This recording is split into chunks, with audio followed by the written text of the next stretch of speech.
దేవునికి స్తోత్రం. ప్రియమైన సహోదర సహోదరులకు శుభాభివందనములు. యేసుదేని వాగ్దానము ఆదికాండ 26:3. నేను నీకు తోడయ్యుండి నిన్ను ఆశీర్వదించెదను.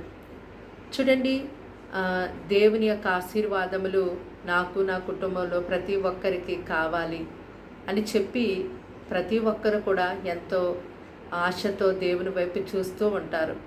అయితే దేవుడు ఒక వ్యక్తిని, ఒక కుటుంబాన్ని దేవుడు ఆశీర్వదించాలి అంటే మరి ఆ వ్యక్తి తప్పకుండా దేవుని యొక్క ఆజ్ఞకు లోబడి ఆయనందు భయభక్తులు కలిగి జీవించినప్పుడు ఆ వ్యక్తికి దేవుడు తోడై ఉండి వారిని తప్పకుండా ఆశీర్వదిస్తారు.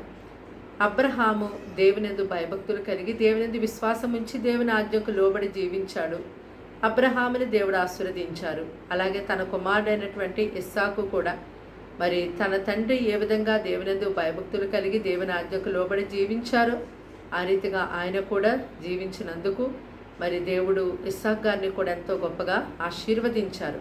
అలాగే ఈ దినాన ఆయన దేవుని ప్రజలుగా ఉన్నటువంటి మనందరం కూడా దేవుని యొక్క మాటకు లోబడి ఆయనందు విశ్వాసం ఉంచి ఆయనందు భయభక్తులు కలిగి జీవించినప్పుడు మనకి కూడా ఆయన తోడుగా ఉండి మనల్ని, మన కుటుంబాన్ని, మన కలిగిన సమస్తాన్ని ఎంతో గొప్పగా ఆయన ఆశీర్వదిస్తారు. దీవెనకరమైనటువంటి ఆశీర్వాదకరమైనటువంటి జీవితాన్ని మనకు ఆయన అనుగ్రహిస్తారు. ప్రార్థన. దేవానికి వందనములు, స్తోత్రాలు, స్తుతులు చెల్లిస్తున్నాం తండ్రి. మాటలు వింటున్న ఈ బిడ్డల్ని మీ రక్తంతో కడిగి ముట్టి స్వస్థపరిచి బలపరచండి. వారిని, వారి కుటుంబాన్ని పోషించండి. వారిని అడుగు జాడలో నడిపించండి.